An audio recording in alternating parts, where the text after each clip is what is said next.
Hi friends, welcome to Engwings. मैं गीता गोस्वामी आपका स्वागत करती हूँ आपके अपने चैनल इंगविंग्स में। आज का हमारा टॉपिक है होमोफोन्स। होमोफोन्स ऐसे वर्ड्स होते हैं जिसके प्रोनाउंसिएशन यानी कि उसका उच्चारण सेम है पर उसका स्पेलिंग अलग अलग है और उसका मीनिंग भी अलग अलग निकलता है। ऐसे वर्ड्स हमको बहुत कंफ्यूज करते हैं, इसीलिए हमने उसे कहा है कंफ्यूजिंग वर्ड्स। ये कंफ्यूजिंग वर्ड्स वाली मैं पूरी सीरीज़ बनाने वाली हूँ। ये इसका तीसरा वीडियो है ये सीरीज़ का। उसमें मैं ए से लेकर जेड तक के सारे कंफ्यूजिंग वर्ड, सारे होमोनिम्स, सारे होमोफोन्स डिटेल में बताने वाली हूँ। उसका स्पेलिंग, उसका मीनिंग सभी कुछ मैं सिखाने वाली हूँ, तो देखते रहिए मेरे वीडियो।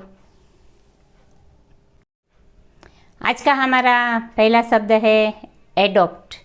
ADOPT, एडॉप्ट यानी कि बच्चे को गोद लेना या तो कोई नई वस्तु को अपनाना, कोई नई टेक्निक को अपनाना, ये होता है एडॉप्ट। ADOPT, adopt. और दूसरा हमारा वर्ड है एडेप्ट।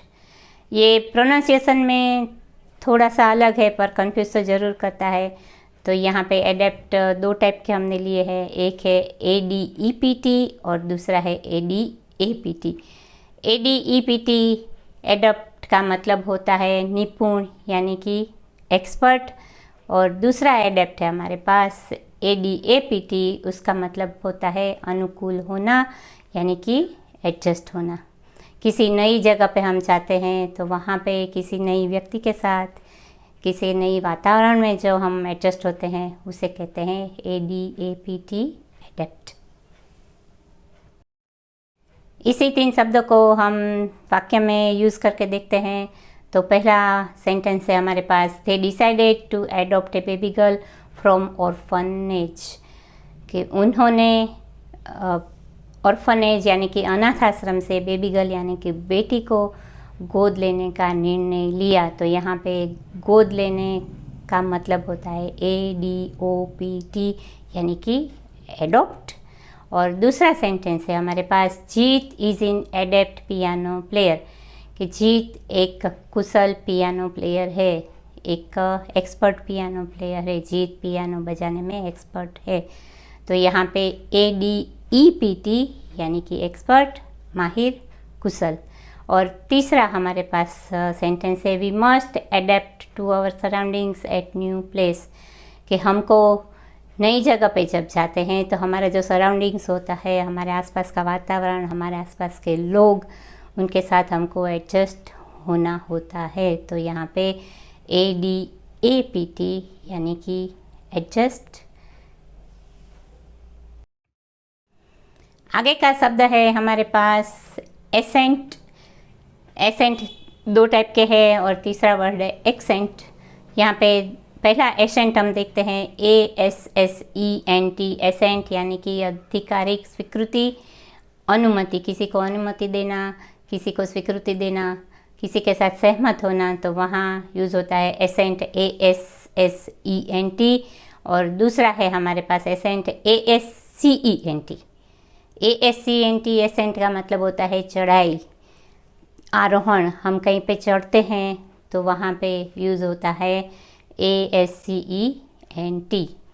और उसके बाद का हमारे पास वर्ड है एक्सेंट, ACCENT। इसका उच्चार थोड़ा सा अलग है पर ये कंफ्यूज तो करता ही है। तो ACCENT एक्सेंट का मतलब होता है उच्चारण, बोलने का लहजा। हम जो भाषा बोलते हैं वो किस लहजे में बोलते हैं, वो जो होता है उसको कहते हैं एक्सेंट। इन्हीं शब्दों को हम वाक्य में यूज़ करके देखते हैं। तो पहला सेंटेंस है हमारे पास, my parents gave assent for me to go for a picnic, मेरे माता पिता ने मुझे पिकनिक में जाने की अनुमति दे दी, जाने की सहमति दे दी। तो यहाँ पे ASSENT का मतलब होता है सहमति देना, स्वीकृति देना। उसके बाद का सेंटेंस है हमारे पास, the ropeway made easy and quick ascent to mount Girnar, जहाँ पे यहाँ जूनागढ़ में जो माउंट गिरनार है वहाँ पे रोपवे है, तो रोपवे ने गिरनार की चढ़ाई है वो इजी कर दिए है। तो यहाँ पे चढ़ाई का मतलब होता है ASCENT, एसेंट यानी कि आरोहण चढ़ाई।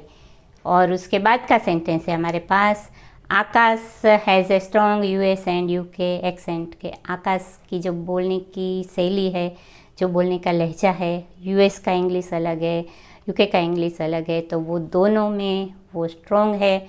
तो यहाँ पे है लहजा यानी कि एक्सेंट, बोलने का लहजा, उसका मतलब होता है ACCENT, एक्सेंट।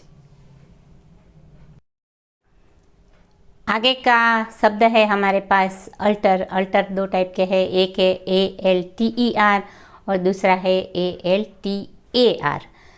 तो यहाँ पे ALTER अल्टर का मतलब होता है परिवर्तन, चेंज। अगर किसी में चेंज करना है तो वहाँ पे यूज़ होता है ALTER अल्टर। और उसका दूसरा शब्द है हमारे पास ALTAR, तो उसका मतलब है वेदी यज्ञ कुंड। जहाँ पे यज्ञ कुंड होता है, मंदिर में हम पवित्र धर्म स्थानों में देखते हैं, तो वहाँ पे यज्ञ कुंड होता है, यज्ञ की वेदी होती है, तो उसे कहते हैं अल्टर। अगर चर्च में जाए तो वहाँ पे जो कैंडल रखने की जगह होती है उसको भी कहते हैं अल्टर, तो वो होता है ALTAR।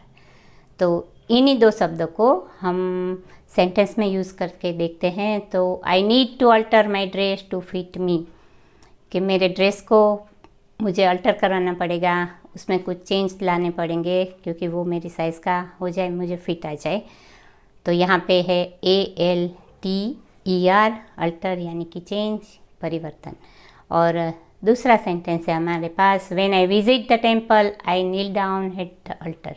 ये जब मैं मंदिर में जाती हूँ तो वहाँ पे मैं नील डाउन यानी कि घुटनों पे बैठ के नमन करती हूँ, तो वो होता है अल्टर, ALTAR यानी कि यज्ञ कुंड के पास जाके मैं घुटनों पे बैठ के नमन करती हूँ, तो ये होता है ALTAR अल्टर यानी कि वेदी यज्ञ कुंड। आगे के दो वर्ड हमारे पास ऐसे हैं जो हमको बहुत कंफ्यूज करते हैं। उसके प्रोनाउंसिएशन अलग अलग है, उसका स्पेलिंग भी अलग अलग है और उसका मीनिंग भी अलग अलग निकलता है। फिर भी ये वर्ड जैसे हैं जो हमको बहुत कंफ्यूज करते हैं, जब लिखने की बारी आए तब हम कंफ्यूज होते हैं कि कौन सा वर्ड लिखे। ऐसे दो वर्ड है हमारे पास, एक है एंगल और दूसरा है एंजल। पहला वर्ड एंगल है ANGLE, एंगल यानी कि कोण। मैथमेटिक्स में जो कोण बनता है 90 डिग्री वाला, ऐसे वाले सब जो कोण बनते हैं उसे कहते हैं एंगल, ANGLE। और दूसरा उसका मीनिंग निकलता है कि किसी सिचुएशन को हम किस नज़रिए से देखते हैं, किस दृष्टिकोण से देखते हैं, पॉजिटिव वे में देखते हैं या तो नेगेटिव वे में देखते हैं, तो वो होता है एंगल यानी कि ANGLE। और तीसरा उसका मतलब निकलता है, जब फोटोग्राफी करनी होती है, वीडियो शूट करना होता है, तो इस एंगल से शूट करना है या तो इस एंगल से शूट करना है, तो वो होता है ANGLE। और दूसरा हमारे पास वर्ड है एंजल, वो है ANGEL। यहाँ पे ई की स्पेस चेंज हो गई, पहले में ई एल के बाद में आता था, यहाँ पे ई एल से पहले आता है, वो है एंजल, ANGEL। और उसका मतलब निकलता है देवदूत और परी, दूसरा मतलब उसका होता है। और इसी वर्ड्स को हम सेंटेंस में यूज़ करके देखते हैं। तो पहला सेंटेंस है हमारे पास, the rectangle has 4 right angles. Rectangle यानी कि लंबचौरस जो होता है उसके 4 राइट एंगल यानी कि 90 डिग्री के कोण होते हैं। और यहाँ पे यूज़ होता है ANGLE, एंगल।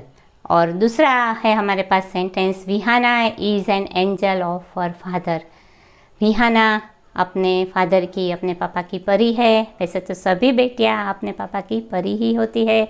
यहाँ पे एंजल, ANGEL, एंजल यानी कि परी। तो ये था हमारा आज का लेसन। आपको कैसा लगा मुझे कमेंट में बताइए। और अगर आपको और कोई टॉपिक दूसरा सीखना है इंग्लिश का तो वो भी मुझे कमेंट करके बताइए, उसका वीडियो बना के मैं आपको सिखाने की कोशिश करूँगी। और ये होमोफोन्स वाले वीडियो की मैं पूरी सीरीज़ बना रही हूँ, तो बने रहिए मेरे साथ। लाइक कीजिए, कमेंट कीजिए, शेयर कीजिए और सब्सक्राइब तो आपने किया ही होगा, किया है ना? Okay, thank you for watching. मिलते हैं नेक्स्ट वीडियो में। Till then bye bye.